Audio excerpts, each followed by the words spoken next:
السلام علیکم۔ کتاب کا نام ہے نرگس، یہ چوتھی جماعت کے لیے اور یہ اس کا نیو ایڈیشن ہے۔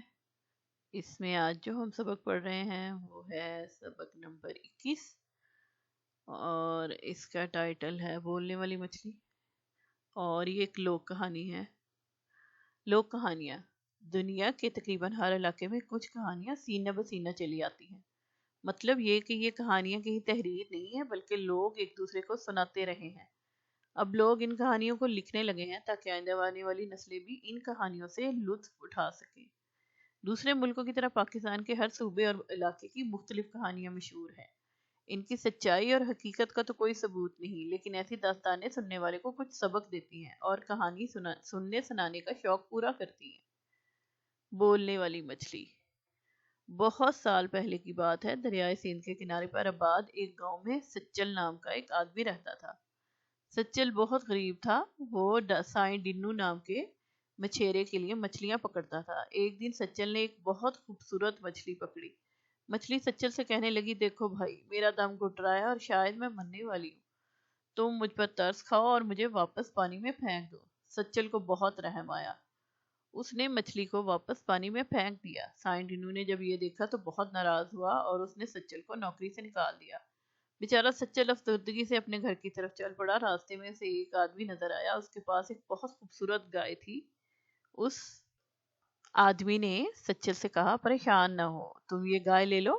سچل کے پوچھنے پر اس آدمی نے کہا، تم 3 سال کے لیے یہ گائے رکھ لو، میں 3 سال بعد آؤں گا اور تم سے 3 سوال پوچھوں گا۔ اگر تم نے ان سوالوں کے صحیح جواب دیے تو گائے ہمیشہ کے لیے تمہاری ہوگی، ورنہ میں تمہیں اپنے ساتھ لے جاؤں گا۔ سچل نے وہ گائے رکھ لی اور خوشی خوشی اپنے گھر چلا گیا۔ 3 سال پورے ہوئے اور وہ آدمی سچل کے گھر آ گیا۔ اس نے سچل سے کہا اب وہ اس کے سوالوں کے جواب دے۔ سچل بہت پریشان تھا کہ اگر وہ جواب نہ دے سکا تو وہ آدمی اس کو اپنے ساتھ گھر لے جائے گا۔ اس دن سچل کے گھر ایک اجنبی مہمان بھی آیا ہوا تھا۔ مہمان نے جب سچل کو پریشان دیکھا تو کہا، گھبراؤ نہیں، میں ان سوالوں کے جواب دوں گا، اور اس نے سوال پوچھنے کے لیے کہا۔ آدمی نے پہلا سوال پوچھا، بتاؤ وہ کیا چیز ہے جو صرف بڑھتی ہے کم نہیں ہوتی؟ نوجوان نے جواب دیا، وہ چیز عمر ہے جو ہمیشہ بڑھتی ہے کبھی کم نہیں ہوتی۔ اس نے دوسرا سوال پوچھا، یہ بتاؤ وہ کیا چیز ہے جو ہاتھی سے زیادہ بڑی لیکن روئی سے زیادہ ہلکی ہے؟ وہ چیز ہوا ہے جو ہاتھی سے بڑی مگر روئی سے زیادہ ہلکی ہے۔ تیسرا سوال یہ ہے، وہ کون ہے جو گونگا، بہرا اور اندھا ہے لیکن پھر بھی سچ بتاتا ہے؟ مہمان نوجوان نے نہایت اطمینان سے جواب دیا، وہ چیز ہے آئینہ، جو گونگا ہے، بہرا ہے اور اندھا ہے لیکن پھر بھی سب کو سچ بتاتا ہے۔ سارے سوالوں کے صحیح جواب سن کر وہ آدمی غیظ و غضب سے پاگل ہو گیا، لیکن وہ کچھ نہ کر سکا اور واپس چلا گیا۔ سچل کو ہمیشہ کے لیے گائے بھی مل گئی اور اس آدمی کا خوف بھی ختم ہو گیا۔ سچل بہت خوش تھا۔ اس نے اجنبی مہمان کا بہت شکریہ ادا کیا۔ مہمان نے کہا، نہیں، انہیں شکریہ ادا کرنے کی کوئی ضرورت نہیں، شکریہ تو مجھے آپ کا ادا کرنا چاہیے۔ رحم دلی اور نیکی کبھی بھی رائیگاں نہیں جاتی، چاہے آپ اسے پانی میں ہی کیوں نہ پھینک دیں۔ میں وہی بولنے والی مچھلی ہوں جس پر رحم کھا کر آپ نے واپس دریا میں ڈال دیا تھا۔ آج میں خاص طور پر آپ کی مدد کرنے کے لیے ہی آیا تھا۔ یہ کہہ کر وہ نوجوان سچل سے گلے ملا اور واپس چلا گیا۔ اس کے خاص الفاظ ہیں، اطمینان، اطمینان کا مطلب سکون، رائیگاں کا مطلب ضائع، مچھیرا کہتے ہیں مچھلی پکڑنے والے کو، افسردگی اداسی کو بولتے ہیں، غیظ و غضب غصہ کرنا۔ زبانی سوالات، آپ نے اپنے نانا نانی، دادا دادی یا امی ابو سے کون کون سی کہانیاں سنی ہیں؟ تو بچوں نے مختلف طرح کی، جیسے اب پیرنٹس کو ہی سناتے ہیں، بعض اسلامی کہانیاں سناتے ہیں، جیسے پرانے انبیاء کے قصے، حضرت یوسف کا، جیسے حضرت موسیٰ کا، ایسے۔ تو بعض لوگ کوئی جیسے لڑکیاں ہیں ان کو شہزادیوں والی کہانیاں سنائی ہوتی ہیں ماں انہیں، کہ بچوں کو شہزادیاں، ڈول وغیرہ اس طرح کی پسند ہے۔ بچوں کو، لڑکوں کو زیادہ تر مختلف جو ہے کارز، کبھی ہارر، کبھی اس طرح کی سٹوریز پسند ہوتی ہیں۔ تو بچے اپنی اپنی بتائیں کہ ان کو کون سی پسند ہے۔ اپنی پسند کی کسی کہانی کا نام بتائیے، پسند کرنے کی وجہ بھی بتائیے۔ تو یہی وہی بات ہے کہ بچے اپنی اپنی فیوریٹ جو بتائیں۔ تو ہمیں جو بچپن میں سنائی جاتی تھی وہ زیادہ تر ایسی ہی کہانیاں ہوتی تھی، جو لوک کہانیاں۔ زیادہ تر ان کا مقصد یہ ہوتا تھا کہ کوئی نہ کوئی بچوں کو سبق ملے اس سے، تاکہ وہ یہ غلطی نہ کرے. تو وہ کچھ نہ کچھ ایسا ہوتا تھا جس میں کوئی بڑا نقصان کر دیتے تھے اور آخر میں سب ٹھیک ہو جاتا تھا. تو مطلب صرف یہی ہوتا تھا کہ کسی طریقے سے بچے کو سبق دیا جائے کہ یہ جو ہے کام یہ برا ہوتا ہے. جیسے جھوٹ بولنے کا انجام برا ہوتا ہے، جیسے کوئی لالچ کرنا بری بات ہے. ایسی چھوٹی چھوٹی کہانیاں ہی سنایا کرتے تھے، جیسے شیر اور چوہا والی کہانی ہے. اس طرح کی چھوٹی چھوٹی کہانیاں تھی. تو بچے اپنی کسی کہانی اگر کوئی یاد ہے تو اس کو شیئر کریں. یہ زبانی ہے. اور اب اس کی مشق پہ آ جاتے ہیں. تو سب سے پہلے پڑھیے، گروہ بنا کر اپنے ساتھیوں کو 1 منٹ میں 80 الفاظ پڑھنے کا مقابلہ کیجیے. یعنی کہ جلدی جلدی پڑھنا ہے تو ایک دفعہ ریڈنگ کر کے بچے اس کے بعد تیزی سے پڑھ سکتے ہیں اس کو. خاص الفاظ، سبق میں دیے گئے خاص الفاظ کے معنی کتاب میں دی گئی فرہنگ سے دیکھ کر کاپی میں نقل کیجیے. تو یہ آخری صفحے پہ لکھے ہوئے ہیں. معروضی سوالات، درست جواب کے دائرے کو پینسل سے بھریے اور خالی جگہ میں لکھیے سچل دریائے سندھ. تو یہ اس کو کلر کر لیں اور یہاں پہ لکھتے ہیں کہ کنارے ایک گاؤں میں رہتا تھا. سچل سائیڈ انو کے لیے مچھلیاں پکڑتا تھا. اس کو کلر کریں اور یہاں پہ لکھتا تھا، یہاں پہ لکھ دیں. مچھلی نے کہا کہ وہ مرنے والی ہے. ٹھیک ہے، تو اس کو کلر کر دیں اور یہاں پہ لکھ دیں. سائیڈ انو نے سچل کو نوکری سے نکال دیا. تو اس کو کلر کریں اور یہاں پہ لکھ دیں نوکری.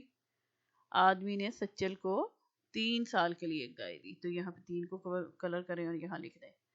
سچل نے اجنبی مہمان. تو یہاں پہ اس کو کلر کریں اور مہمان یہاں لکھ دیں. اور اگلے پیج پہ آ جائیں تو خالی جگہوں کو درست الفاظ سے پر کیجیے.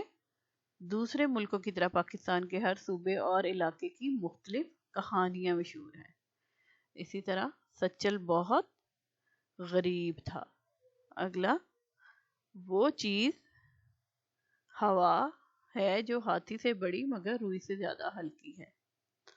آگے ہے سچل نے گائے رکھ لی. اگلا ہے مہمان نے ہر سوال کا صحیح جواب دیا. خوش خطی، سبق کا آخری اقتباس کاپی میں خوش خط لکھیے اور املا کی تیاری کیجیے.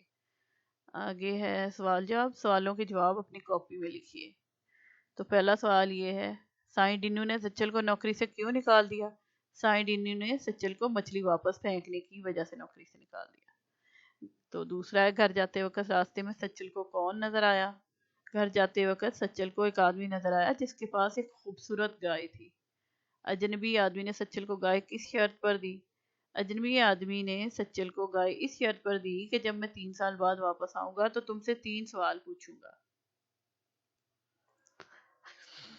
اگلا ہے، اجنبی آدمی کے سوالوں کے جواب کس نے دیے؟ اجنبی آدمی کے سوالوں کے جواب سچل کے مہمان نے دیے. اگلا ہے، رحم دلی اور نیکی کبھی رائے گاہ نہیں جاتی. اس بات کا کیا مطلب ہے؟ رحم دلی اور نیکی کبھی رائے گاہ نہیں جاتی کا مطلب یہ ہے کہ انسان کو اس کی نیکی کا بدلہ ایک نہ ایک دن ضرور ملتا ہے. اگر ایسا نہ ہو تو کم از کم اس کو اس کا ثواب ضرور ملتا ہے.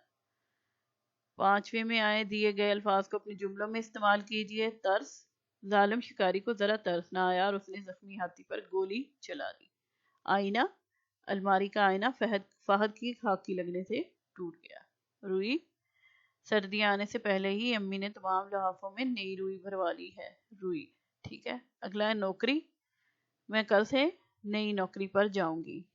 مہمان اللہ تعالیٰ کی رحمت ہوتے ہیں، ہمیں ان سے بیزار نہیں ہونا چاہیے.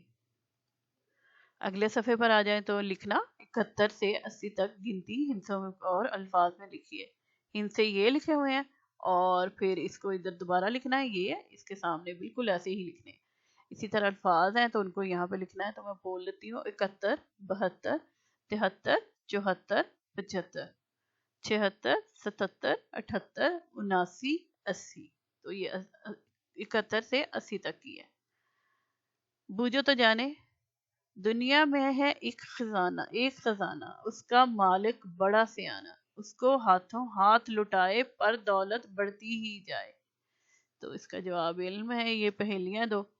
ایک سمندر 30 جزیرے، بکھرے اس میں موتی ہیرے، جو بھی اس کی سیر کو جائے مفت میں ہیرے موتی پائے. جواب ہے قرآن مجید.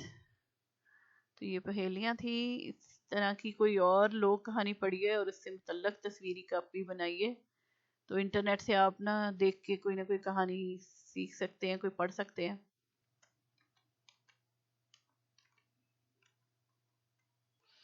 تو آپ جیسے کچھوا اور خرگوش کی جو ہے وہ کہانی کر سکتے ہیں، جس میں کچھوا اور خرگوش جو ریس کرتے ہیں اور پھر اینڈ میں کچھوا جیت جاتا ہے کیونکہ خرگوش سو جاتا ہے، وہ ایزی لیتا ہے، وہ کہتا ہے میں تو جیتا ہی ہوا. تو وہ کہتے ہیں نا slow and steady won the race. تو جو مسلسل اور ایسا ایسا محنت کرتا رہتا ہے وہ کامیاب ہو جاتا ہے. جو ایک دم تیز دوڑ کے کوشش کرتا ہے کہ سب سے آگے نکل جائے وہ ناکام رہتا ہے. تو اس کا یہ تھا، اور اس میں آپ تصویر بنا سکتے ہیں کچھوے کی اور خرگوش کی. اسی طرح ایک شیر اور چوہے والی ہے جو ایک دوسرے کو رحم دلی سے. تو شیر جو ہوتا ہے وہ پنجرے میں، وہ اس میں جال میں قید ہو جاتا ہے، تو وہ چوہا اس کے جال کو کاٹ کے اس کو آزاد کر دیتا ہے. تو بعد میں پھر اسی طرح جب شیر آزاد ہو جاتا ہے تو وہ چوہے کو بچاتا ہے. بعد میں چوہا ڈوب رہا ہوتا ہے تو اس کو بچاتا ہے. تو اس طرح کر کے آپ اس کی کہانی تصویری بنا سکتے ہیں. باقی اپنے آئیڈیاز بھی اپنے انٹرنیٹ سے لے لیں، آپ بہت سارے آئیڈیاز وہاں سے مل جائیں گے. چلے ٹھیک ہے، یہ ویڈیو جو ہے ہم یہاں پہ ختم کرتے ہیں کیونکہ یہ کمپلیٹ ہو گیا آج کا سبق. اگلا سبق ہم اگلی ویڈیو میں کریں گے.